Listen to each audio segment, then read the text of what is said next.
તમે ભારતીય જનતા પક્ષના અથવા તો કોંગ્રેસના સમર્થક હોઈ શકો છો, અથવા તો કોઈ બીજી આમ આદમી પાર્ટી એવા ભારતની અંદર ચાલતી કોઈ પણ પાર્ટીઓના સમર્થક તમે હોઈ શકો છો. પણ હાલ આજે જે હું વિડીયો બનાવવા જઈ રહ્યો છું, જો તમે ખરેખરમાં પોતાના ભારતીય માનતા હોય, ખરેખરમાં નિપક્ષ હોય, તો જ આ વિડીયો જોતો. અંધભક્તો આ વિડીયો કાપીને આગળ નીકળી જજો, કેમ કે આ જે વિડીયો છે એ અંધભક્તો માટે નથી. ગુજરાતનો અવાજ લાલ મિર્ચીમાં અમારા બધા જ વ્યુઅર્સોનું અમે સ્વાગત કરીએ છીએ.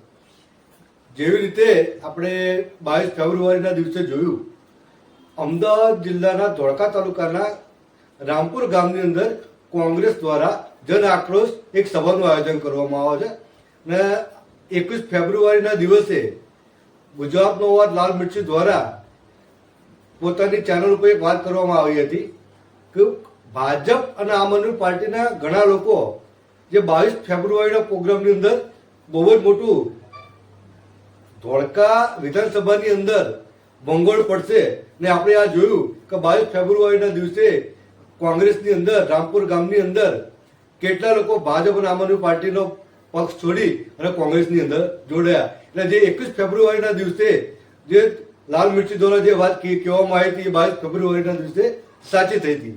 પણ આજે અમે જે વાત કરવા જઈ રહ્યા છે એ અંધભક્તોએ ખાસ વિનંતી છે કે આ વિડીયો જોવો નહીં, વિડીયોને સ્કીપ કરીને આગળ વધી જવું. પહેલા 22 ફેબ્રુઆરીના દિવસે રામપુર ગામની અંદર જે ગુજરાત પ્રદેશ કોંગ્રેસના પ્રેસિડન્ટ અમિત ચાવડા સાહેબ શ્રીએ જે સ્ટેજ ઉપર પોતાની વાત મૂકી હતી, એ વાતના એકે એક શબ્દને હું તમને સમજાવવા માંગુ છું. કેવી રીતે ભારતીય જનતા પાર્ટી હોય અથવા તો કોંગ્રેસ હોય, એ કેવી રીતે દેશના SC, ST, OBC અને માઇનોરિટીના કેવી રીતે ગુમરાહ કરે છે. હું એક એક શબ્દો ઉપર એક એક વાત સમજાવવા જઈ રહ્યો છું કે સ્ટેજ ઉપર હાથમાં માઇક મળી ગયું એટલે ફાંકાબાજી કરી નાખી એવું નહીં ચલાવી લેવામાં આવે. એ કોઈ પણ પક્ષ છે, જે પણ પક્ષ છે સ્ટેજ ઉપરથી ખોટું બોલશે, એ સત્તાધારી પક્ષ હોય યા વિપક્ષ પક્ષ હોય, જ્યારે પણ ખોટું બોલશે તેના આઈનો બતાવવાનું કામ ગુજરાતનો અવાજ લાલ મિર્ચી કરશે. જય ભારત, જય સંવિધાન. પેલા તમે આ સંપૂર્ણ આખો વિડીયો જુઓ, પછી આપણે આગળ ચર્ચા કરીએ. આવા તો 100 પ્રશ્ન પૂછું, બધાનો જવાબ હા હોય છે. કે અહીંયા વાત થઈ કે જેની જેટલી વસ્તી એનો એટલો હિસ્સો હોવો જોઈએ, જેની જેટલી વસ્તી એટલી એની ભાગીદારી હોવી જોઈએ. અને એટલા જ માટે રાહુલ ગાંધીજી કહે છે કે આખા દેશમાં જાતિ આધારિત વસ્તી ગણતરી કરાવો. કયા સમાજની કયા ગામમાં કયા ફળિયામાં કેટલી વસ્તી છે એનો પણ અભ્યાસ થાય. કેટલું કમાય છે, નથી કમાતો, કોણ સરકારી નોકરીઓમાં, કોન્ટ્રાક્ટમાં, ધંધામાં કોનો કેટલો હિસ્સો છે એ જાણી ત્યારે જ શકાય કે જ્યારે જાતિ આધારિત વસ્તી ગણતરી થાય. અને આ જાતિ આધારિત વસ્તી ગણતરી કોઈનું લઈ લેવા માટે નહીં, પણ જેની વસ્તી વધારે છે અને એને મળ્યું નથી અને આપવા માટેની વાત છે. આજ ગુજરાતની વાત કરીએ તો 52% વસ્તી બક્ષીપંચ સમાજની છે, 60% વસ્તી દલિત સમાજની છે, 14% વસ્તી આદિવાસી સમાજની છે અને 9% વસ્તી લઘુમતી સમાજની છે. આ બધાનો સરવાળો કરીએ તો 82% વસ્તી થાય. પણ તમે એના ઘર જોઈ આવો, એનામાં શિક્ષણનું પ્રમાણ જુઓ, ક્યાંય નોકરીમાં, ધંધામાં, કોન્ટ્રાક્ટમાં એની સંખ્યા જુઓ, તો આ વસ્તી જે 82% છે એનો હિસ્સો નથી. આજે સરકારી કોન્ટ્રાક્ટરોનું લિસ્ટ જુઓ, સરકારી યુનિવર્સિટીઓના જે કુલપતિઓ છે એનું લિસ્ટ જુઓ, બીજા બધા જે ધંધા વ્યવસાય સંસ્થાઓ છે એમાં લિસ્ટ જુઓ, તો આ 82% નો હિસ્સો ખૂબ ઓછો છે. તો આપણી વચ્ચે ના આવતા હોય તો એ બધાને સબક શીખવાડવા માટેનું એક હથિયાર જો કોઈ આપ્યું હોય તો બાબા સાહેબ આંબેડકરે બનાવેલા બંધારણે આપણને હથિયાર આપ્યું છે.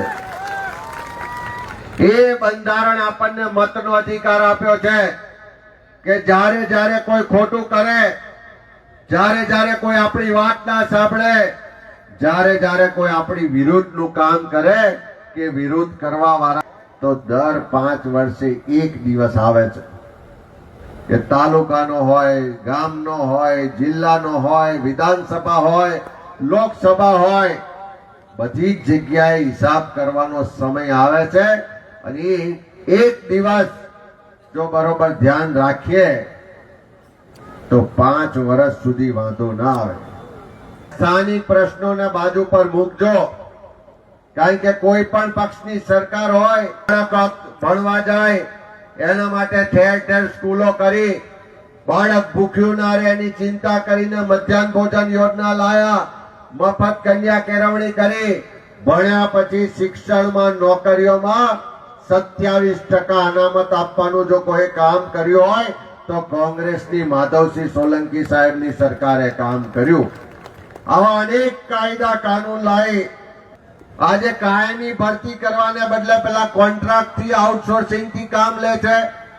આજે આ ફેક્ટરીઓમાં પણ ક્યાંય કાયમી નોકરી આપતા નથી. જોયું મિત્રો તમે આ આખો વિડીયો, જે ગુજરાત પ્રદેશ કોંગ્રેસના પ્રેસિડન્ટ તથા પ્રમુખ જે અમિતસિંહ ચાવડા સાહેબનો વિડીયો છે, જે રામપુરાની અંદર એમણે સ્ટેજ ઉપરથી પોતાની સંપૂર્ણ વાત કરી હતી.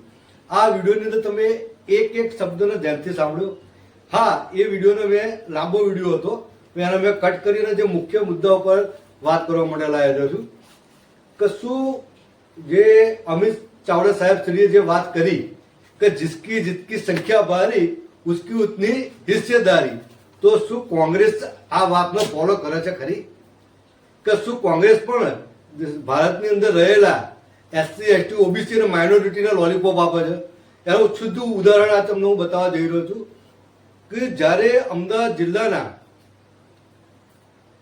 જે 9 તાલુકા છે, 9 તાલુકાની અંદર અનુસૂચિત જાતિ સમાજના નું વસ્તી હોવા છતાં પણ 9 તાલુકા પ્રમુખ એક પણ નહીં. બીજી વસ્તુ કે આખા ગુજરાતની અંદર 34 જિલ્લા છે, 34 જિલ્લાની અંદર અનુસૂચિત જાતિ સમાજના કેટલા પ્રમુખ છે? તો શું ત્યાં મુસ્લિમ સમાજના કેટલા પ્રમુખ છે? તો આદિવાસી સમાજના કેટલા પ્રમુખ છે? જો ઓબીસી જે આખી વાત હતી કે એસસી, એસટી, ઓબીસીની, એ જ આજે હું વાત સમજાવી રહ્યો છું તમને. કે જો જ અમિત ચાવડા સાહેબ શ્રી રામપુર સ્ટેજ ઉપરથી એવું કહેતા હોય રામપુરના કે जिसकी जितनी વસ્તી ભારે, તો શું કોંગ્રેસની અંદર અનુસૂચિત જાતિ કે આદિવાસી સમાજ કે મુસ્લિમ સમાજના એમની વસ્તી પ્રમાણે એમનું નેતૃત્વ મળે છે? બીજી વાત, આ વાત ઘણીવાર જો હજુ પણ મારી વાતનો કહું છું, જો તમે કોઈ પક્ષના અંધભક્ત હોય તો આ વિડીયો અહીંથી સ્કીપ કરીને જતા રહેજો. આ વિડીયો તમારી માટે નથી. બીજી વાત, અમિત ચાવડા સાહેબ શ્રી સ્ટેજ ઉપરથી એવું કહે છે કે કોંગ્રેસના સમયની અંદર ઓબીસી આરક્ષણ આવ્યું. તો કદાચ અમિત ચાવડા સાહેબની યાદાશત થોડી ઓછી છે, તો એમને એ વાત જણાવી દઉં છું. એ સમયે 1990 ની અંદર જનતા દળના સમયની અંદર 27% આરક્ષણનો બિલ રજૂ થયું હતું. એ ટાઈમે જનતા દળની સરકાર હતી ને એ ટાઈમે રાજીવ ગાંધીએ સાહેબ શ્રીએ 1990 ડિસેમ્બર મહિનાની અંદર સંસદની અંદર આની આલોચના કરી હતી. આ ઓબીસી બિલની, સોરી, ઓબીસી આરક્ષણની આલોચના કરી હતી રાજીવ ગાંધીએ 1990 ની અંદર ડિસેમ્બર મહિનાની અંદર સંસદની અંદર. બીજી વાત, વારંવાર આપણે જોઈ રહ્યા છે કે જેવી રીતે નો ડાઉટ કોંગ્રેસની અંદર આજે પણ જિગ્નેશ મેવાણી, હિતેન્દ્ર પીઠડિયા સાહેબ, આ બધા અનુસૂચિત જાતિના લીડર કહી શકાય, અથવા તો ગુજરાતના પણ લીડર કહી શકાય. જ્યારે જ્યારે અત્યાચાર થાય છે ત્યારે જિગ્નેશ મેવાણી સાહેબ પણ મેદાનમાં આવી જાય છે, હિતેન્દ્ર પીઠડિયા સાહેબ પણ મેદાનમાં આવી જાય છે. તો શું મારો સીધો સવાલ એ છે કે શું કોંગ્રેસની અંદર આજે પણ વસ્તી આધારે અધિકારો નહીં મળતા? તો શું જિગ્નેશ મેવાણી સાહેબ તથા હિતેન્દ્ર પીઠડિયા સાહેબ શું આ વાત ઉપર પોતાનો અવાજ ઉઠાવશે? આ વાત આજની નહીં, છેલ્લા ઘણા સમયથી કોંગ્રેસની અંદર દલિત અને મુસ્લિમ અને આદિવાસી સમાજના બક્ષીપણના નેતૃત્વ વસ્તીના આધારે મળ્યું નથી. બીજી વાત, રામપુર સ્ટેજ ઉપરથી અમિત ચાવડા સાહેબ શ્રીએ એક એવી પણ વાત કરી હતી કે કોન્ટ્રાક્ટ સિસ્ટમની વાત કરી હતી. તો કદાચ એ ભૂલી ગયા હશે, પણ કોન્ટ્રાક્ટ સિસ્ટમ એ ભારતની અંદર કોંગ્રેસ જ લાવી હતી. એ ટાઈમે એક બહુજન સમાજ પાર્ટીના રાષ્ટ્રીય અધ્યક્ષનો એક વિડીયો પણ એ ટાઈમે ખૂબ જ વાયરલ થયો હતો ને એમને મીડિયાની મારફતે संपूर्ण भारत में एक बात करी थी. ये वीडियो जो पछू आगे की बात करूं. मैं आप लोगों को ये याद दिलाना चाहती हूँ कि जब 1991 में केंद्र में कांग्रेस पार्टी के नेतृत्व में सरकार चल रही थी, तो उस समय केंद्र में कांग्रेस पार्टी की सरकार ने एक ये फैसला लिया था कि इस देश के अंदर जो खराब हालत में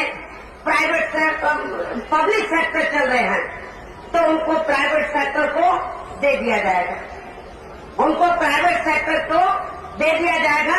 ये फैसला 1991 में केंद्र में कांग्रेस पार्टी की सरकार ने लिया था. आप लोगों को ये भी मालूम है कि पब्लिक सेक्टर में तो आप लोगों को आरक्षण की सुविधा उपलब्ध है, लेकिन प्राइवेट सेक्टर में आरक्षण की सुविधा उपलब्ध नहीं. कांग्रेस पार्टी ने ये फैसला लेते समय ये नहीं सोचा कि हम जिन पब्लिक सेक्टर को प्राइवेट सेक्टर में कन्वर्ट करेंगे, लेकिन प्राइवेट सेक्टर में जब हमारे लोगों को आरक्षण की सुविधा उपलब्ध नहीं है, तो जो लोग पब्लिक सेक्टर में काम कर रहे हैं वो लोग तो बेरोजगार हो जाएंगे. ये फैसला लेते समय कांग्रेस पार्टी ने आप लोगों के बारे में नहीं सोचा. हम इस फैसले के खिलाफ नहीं हैं. यदि कांग्रेस पार्टी ये फैसला लेने से पहले प्राइवेट सेक्टर में आप लोगों को आरक्षण की सुविधा दे देती, तो बहुजन समाज पार्टी फिर इस फैसले के खिलाफ नहीं थी.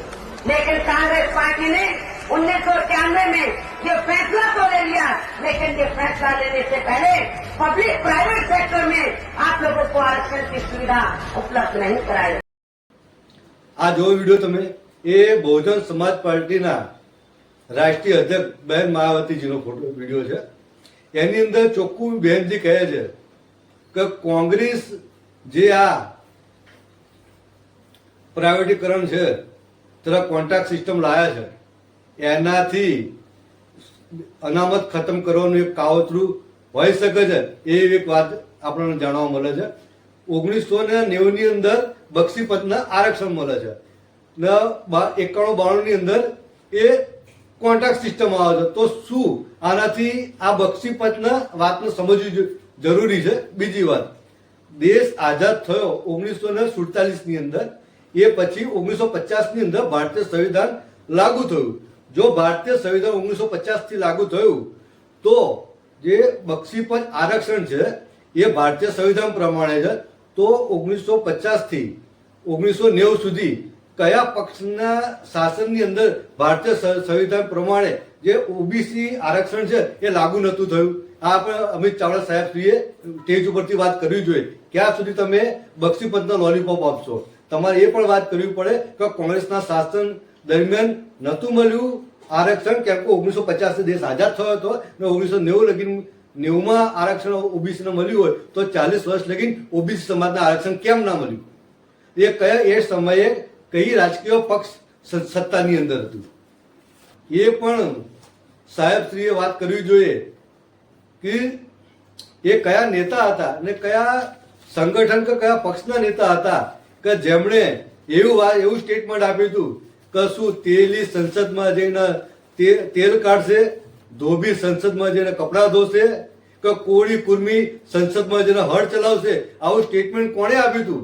એ પણ અમિત ચાવડા સાહેબ શ્રીએ કેવું પડશે કે આ સ્ટેટમેન્ટ આપનારા કયા પક્ષથી કે કયા સંગઠનથી જોડેલા હતા.